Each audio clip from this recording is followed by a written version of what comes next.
My God, it's Stone Cold. The Hellraiser is back. Here we go. Evolution of the Shield. John Cena versus the Showstopper. Hulk Hogan and The Rock in the same ring. You will never take my place at the head of the table. Undertaker with a Hell's Gate submission. Oh my God! What? My God, Michaels just kicked Cena's head off. The Monday Night Wars have come to WrestleMania. It'll be The Rock. It'll be Austin one-on-one. Third and final, The Undertaker. Do you believe in miracles? The streak is over.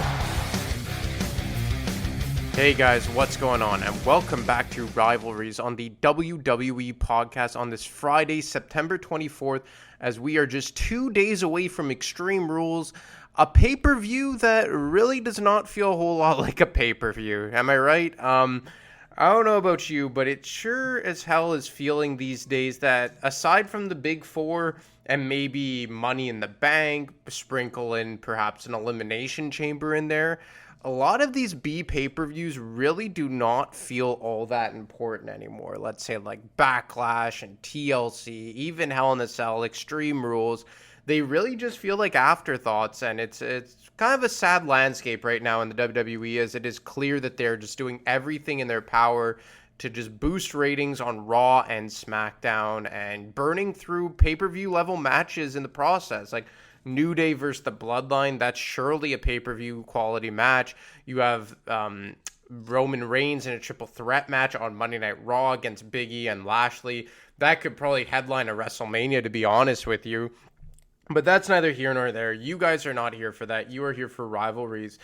And carrying on a theme from the last couple weeks, we are going back to late 2002, early 2003 for Scott Steiner versus Triple H that lasted just about 2 months in the winter of 2003. And I've been talking about this time period a lot lately, and I think it's a very polarizing time period in the history of the WWE, in large part because of how much the company was in transition at this point.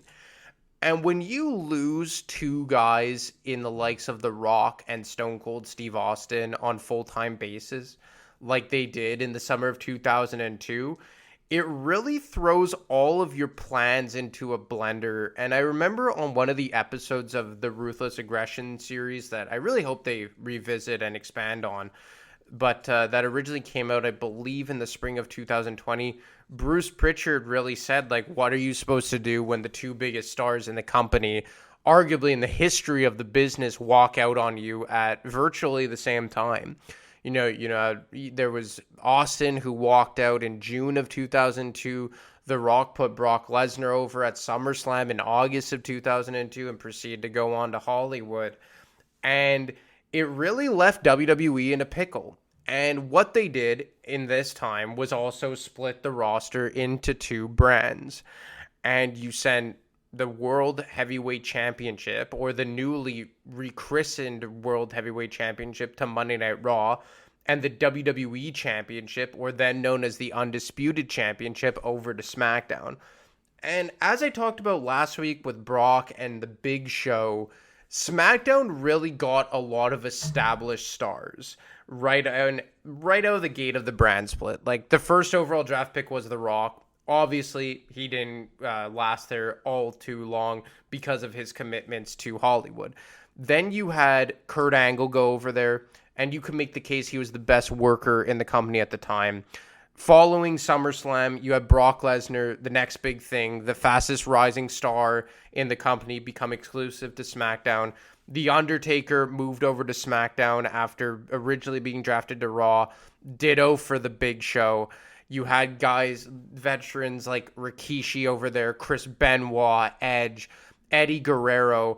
SmackDown was a very stacked brand, especially in terms of in-ring.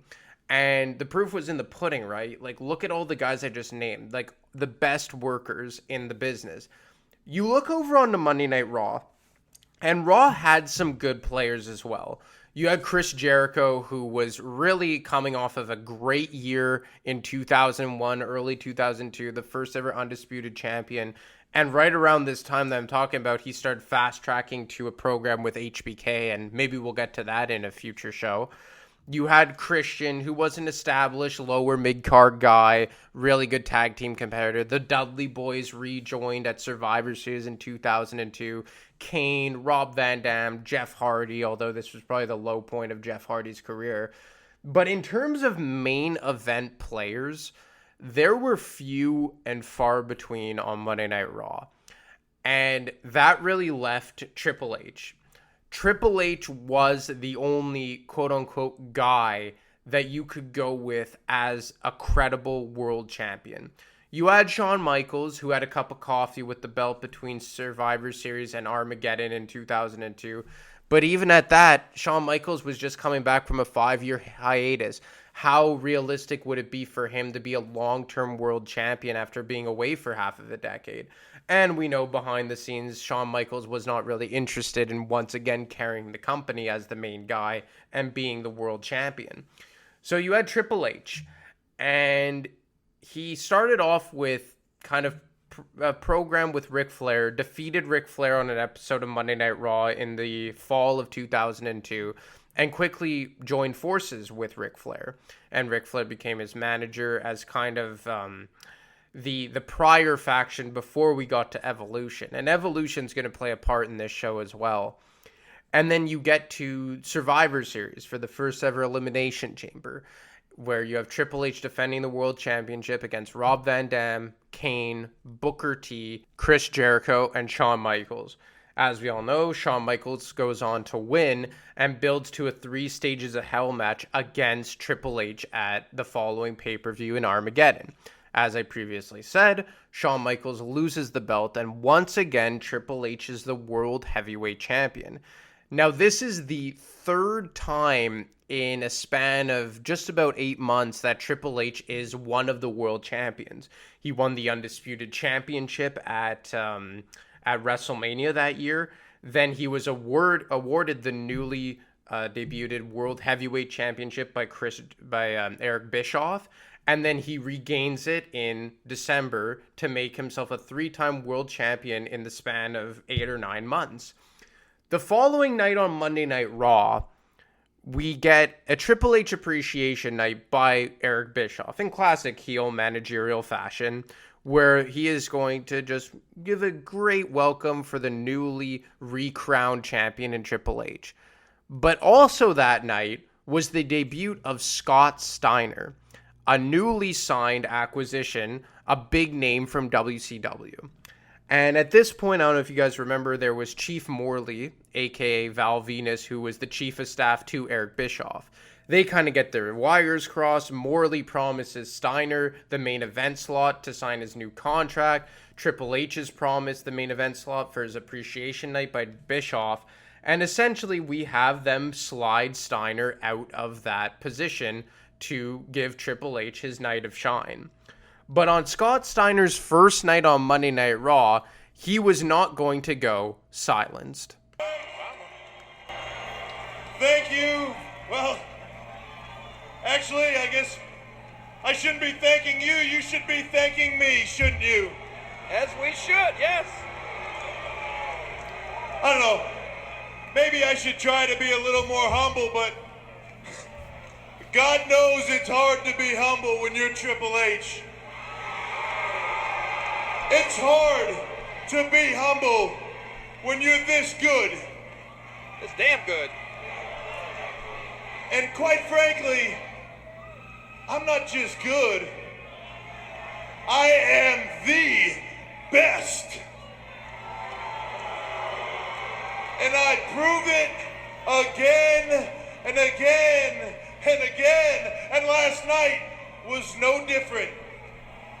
You see, you can name anyone in this industry, anyone today, and I've beaten them all. Shawn Michaels, Hulk Hogan, Kane, Kurt Angle. Hell, I've even beaten phenoms like The Undertaker. Stone Cold Steve Austin. And I've even beaten The Rock. That's right, Hollywood. I beat your ass.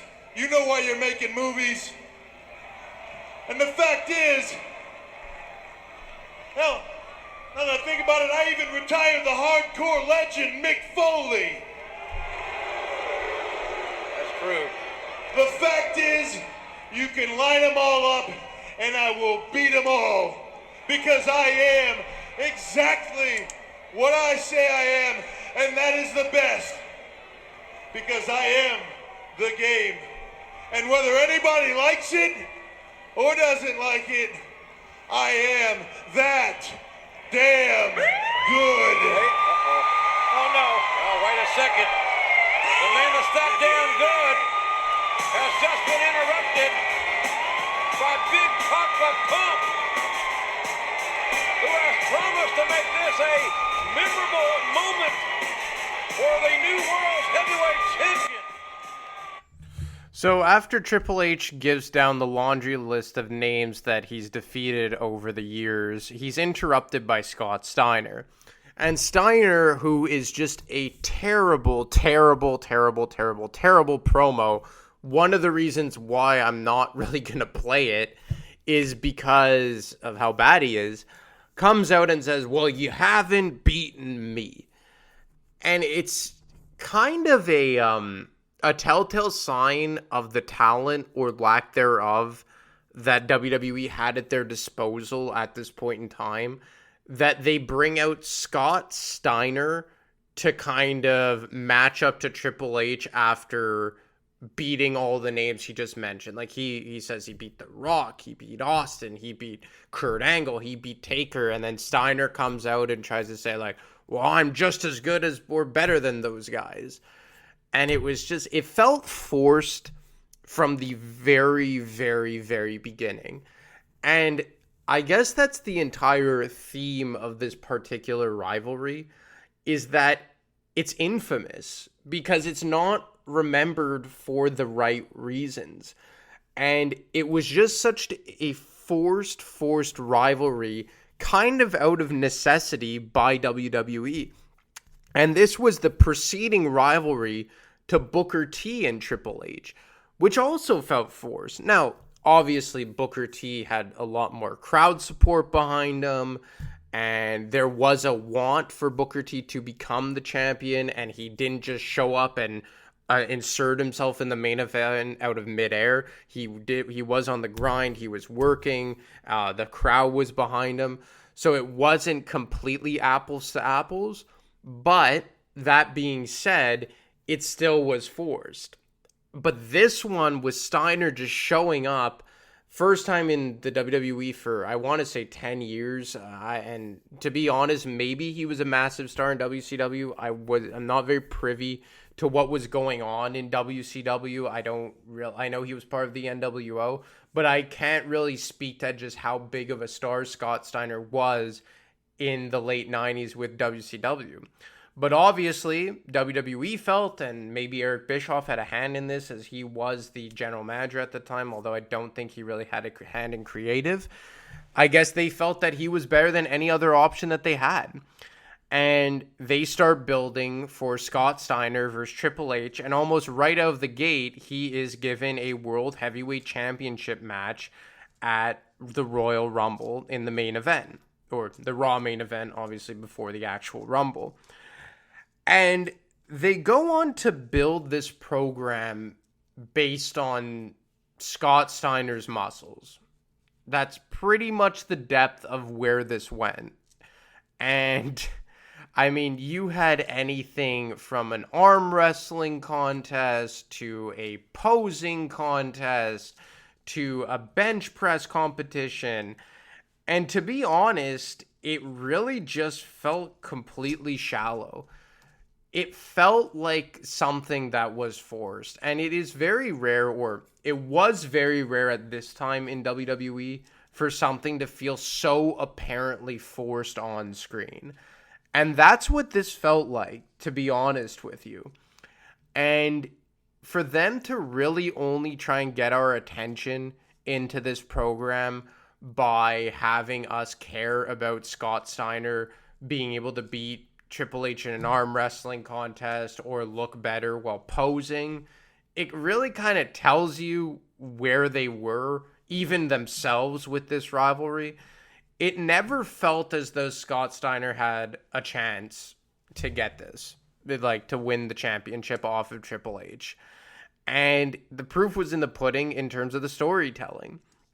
And there was a promo in the Go Home episode to the Rumble that Triple H cut on Steiner. And you're supposed to hate Triple H, right? He was an overwhelming heel at this point. You were supposed to be getting behind Scott Steiner. And again, I can't really speak to what he did in WCW, easy enough for me to say.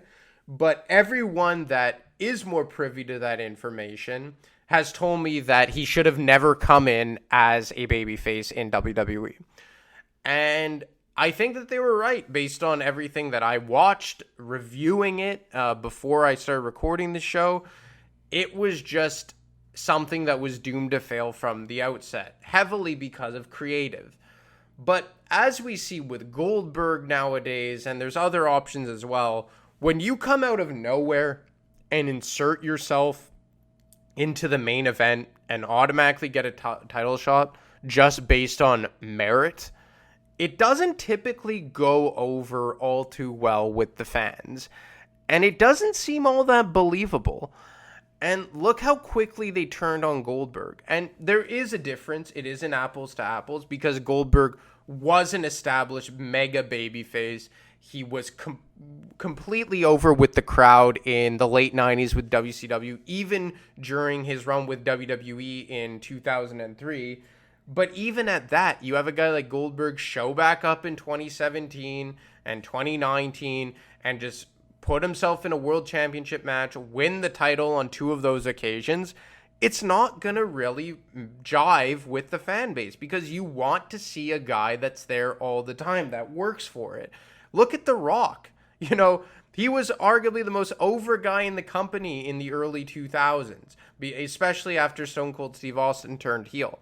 And even him, when he started dipping his toe into Hollywood, he wasn't coming back all the time. The crowd turned on him. They don't want a guy who just shows up whenever he wants and gets something right out of the gate. And the other thing is that Scott Steiner didn't even have a match on Monday Night Raw before WrestleMania, before Royal Rumble, that is.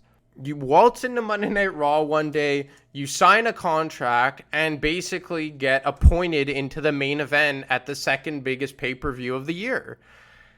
And, you know, I'm sure some people like this. When I was watching it live, I was younger, so I didn't really think about it in this much depth. But watching it back, it's very kind of, it's dumbfounding in a way that they chose to go down this road with Scott Steiner. But getting back to that promo that Triple H cut on him when they were supposed to do a bench pressing contest, which was just like, you know, like, who cares? And even I remember Scott Steiner, like, trying to show off, like, he tells the guys to rack the weights, like, oh, man, like, let's do 500 pounds to start. It's just like, that's not very becoming of a baby face. You know, I work out here and there, or, like, I try and work out 3-4 times a week, and I'm not Scott Steiner by any means, but even guys who are in very, very good shape, if you're doing more than 225, like, that's considered something. I believe that's the weight they use for the combine in the NFL to see how many reps you could do of 225, 2 plates. And for them to pretty much, like, book Scott Steiner to, like, kind of, like, chuckle away and be like, yeah, like, we'll start with 500 pounds and then we'll go from there. It was just like, well, who the hell does this guy think he is? And that's saying something because you could not get more heelish than Triple H at this time. And for you to be kind of siding with Triple H tells you just how bad of a job that they were doing booking Scott Steiner as a babyface. And especially when you needed a babyface oh so bad on this Raw brand to step up to Triple H. So before they even get to doing the bench pressing contest, Triple H walks to the ring in a suit. So it's clear that he's not going to entertain this. And he cuts a promo on Scott Steiner that's supposed to get him real heel heat, But in reality, he just said a whole lot of truth. With one goal in mind. Let me explain something to you, Steiner. I don't give a crap about bench pressing. I don't give a crap about arm wrestling. I don't care about pose downs. You see, I've been playing games with you for a couple of weeks, just stringing you along, having a good time, laughing. The fact is, I don't give a care about any of that stuff. What I care about is sitting right on my shoulder. It's the World Heavyweight Championship. It says that beyond a shadow of a doubt, I am the best. Not at arm wrestling, not at posing, not at bench pressing, but at wrestling. In this ring, in this world, I am the best that there is. Now, I've heard you talking and you think you're the guy, right? You think you're the guy that's got my number. You're the one that can knock me off the top of that perch, sitting up high. Well, let me ask you this. You think you're the first one? Because there's been a whole long list of guys before you that thought they were the guy too. That thought they were the man. Hogan, Undertaker, Shawn Michaels, The Rock, Austin. They all thought at one time or another that they were the guy that could knock me off the top of the mountain. But yet here I stand in the center of this ring, still the World Heavyweight Champion. Not them, me. You see, it's real easy to say you're the best. This proves it. Now, what makes you think you're different than anybody else, huh? Nothing. Nothing. You are the same as they are. You will talk a good talk until we get to the Rumble. And this Sunday, I will do what I always do. I will make an example of you in front of the whole world. I will prove to you that I am the man and that I am everything that I say I am. That I am the best. That I am the World Heavyweight Champion. And that I am the game. And that I am that damn good. Like, what was wrong about what Triple H said there, honestly? And that's what you kind of get to here is that, and he was even giving Steiner too much credit at this point because he wasn't just as good as the other guys. There was a huge difference between him and Rock and Austin and Taker and Angle. It was because he was worse. He was never a world champion in the WWF, I don't think. And if he was in WCW, he certainly wasn't one of the major ones. You know, he wasn't regarded as Goldberg or Sting or Hogan or Nash. He wasn't one of those guys.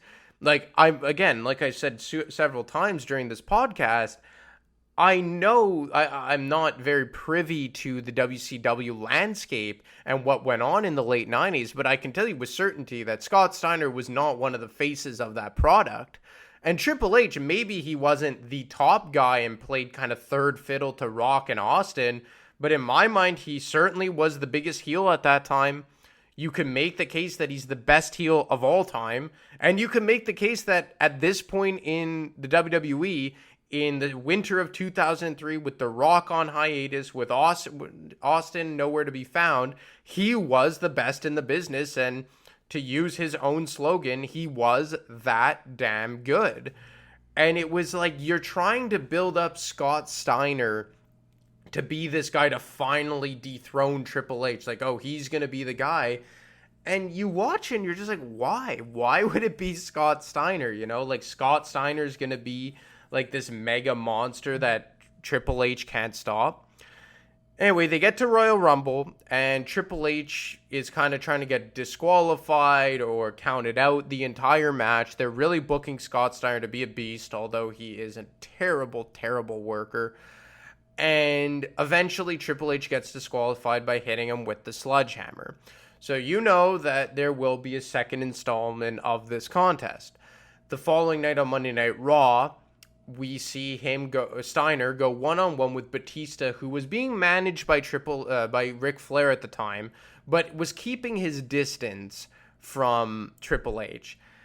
And this is probably the only positive outcome from this program, is that Evolution was born through the rivalry of Triple H and Scott Steiner.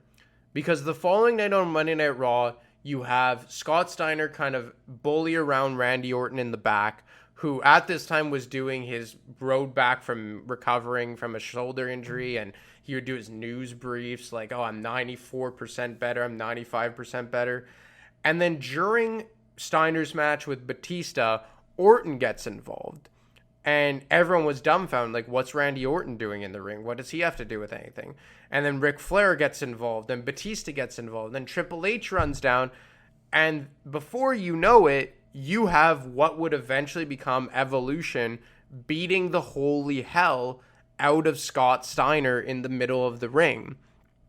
And a week or two later, we get the official formation of arguably the best faction in the history of WWE, of Evolution, with Batista and Orton and Flair and Triple H. And through all the garbage and the bad booking and just the lack of interest in this angle and this rivalry, we got Evolution. And that's what was the most important thing of this rivalry. It wasn't Triple H, beating Steiner to cement his legacy as the true best champion of this time or the face of the company. It wasn't to legitimize Scott Steiner as a main event level babyface, or let alone a main event level contender or talent. It was because we got Evolution. Because we went on to see Evolution run roughshod on WWE for the preceding year and a half, 2 years. And what a ride they took us on. And it started against Scott Steiner. But before we could get to Evolution's rise to glory, we had to go through the final installment of Steiner versus Triple H at No Way Out 2003 in my hometown of Montreal, Quebec, Canada, at the Bell Center. And this was an absolutely stacked card. Like, to be honest, this could probably be a WrestleMania. Well, maybe not a WrestleMania, but this was a stacked card nonetheless. You had The Undertaker versus The Big Show. You had Hulk Hogan versus The Rock. You had a returning Stone Cold Steve Austin. And then you had Triple H versus Scott Steiner for the World Heavyweight Championship. But lo and behold, and thankfully, this time it wouldn't be a disqualification finish. Triple H would get the outcome that he so desperately desired. What is he doing? What's Hebner doing? Well, Hebner's trying to get some semblance of order in this match. Wait, I think he's telling these guys they're being ejected. I think he is ejecting Ric Flair. No, not Page. Just Batista and Orton. Not all of these guys. Look out! Oh! Triple H just nailed Big Papa Pump with that World Heavyweight title. As referee Earl Hebner is tossing out Evolution. Looks like that may be as close as Steiner ever gets to the world title. Enough. Not this way. No, what? Oh! What? Somehow. Scott Steiner, despite. Look at the game. Look at the look of disbelief on his face. And nature. I think all their plans at this point have been blown up in their face, King. We got a plan. Well, they've already gone to plan B and C. What about D? Oh, the pedigree. Oh, the pedigree. Plan C. Steiner. He nailed the pedigree. Will it be enough? He remains. Yes. Yes. Triple H still the World Heavyweight Champion. The winner of this bout is still World Heavyweight Champion, Triple H. And look, you heard it in the crowd there, that they were happy that Triple H retained the championship. Like, you heard the cheer, the uproar, and the boo when Steiner kicked out of the initial the pinfall attempt by Triple H, because he hits him with the championship while Orton and Flair and Batista are distracting the ref on the outside. And then they think it's over. 1, 2, and then Steiner kicks out, who's the babyface, and people are booing. And that pretty much tells you all you need to know about how everyone thought about this program. And then when he finally gets the pinfall after the pedigree, the crowd uproars. And, I understand that this was kind of just a stepping stone for Triple H. And, Matt and I kind of talked about this when we reviewed what if Booker T won the World Championship at WrestleMania 19. And when I reviewed Booker T versus Triple H a few weeks ago, and I said that Booker T was also a stepping stone, Steiner was as well. And it was a lot of stepping stones for Triple H until he got to the eventual destination. And to be honest, it was really Goldberg. It really took until Goldberg showed up for them to find a true top-level main event babyface to challenge Triple H and be legitimate enough to win the World Heavyweight Championship, a rivalry I have previously covered. And, he ends up carrying this World Heavyweight Championship all the way till September at Armageddon 2003. As for Scott Steiner, he wasn't even on WrestleMania. It's crazy to think that you could go from challenging for the World Championship on back-to-back pay-per-views, and then at the following one, the biggest pay-per-view of the year, you're not even on the card. I cannot remember, aside from his 2 pay-per-view matches against Triple H at the Rumble and No Way Out, I cannot remember a big one-on-one match that Scott Steiner had at a pay-per-view. To be honest with you, I can. The only other pay-per-view match that he had that I could say off the top of my head was when he was on Team Bischoff at Survivor Series in 2003 against Team Stone Cold Steve Austin. And even at that, I think he was the first guy eliminated for Team Bischoff. And I believe he was out of the company by 2004. So, in closing, this was probably one of the most flopped debuts in WWE, the worst attempts at trying to fast track a guy to the main event. And I understand it was out of necessity. They didn't have anyone else to step up to Triple H at this time. I get that. But it really was just a bad angle through and through. But like I said earlier, we got Evolution out of it. And we all know what Evolution went on to do as a faction and then separately. Randy Orton, one of the best competitors of all time. Batista became one of the best baby faces from 2005 to 2008.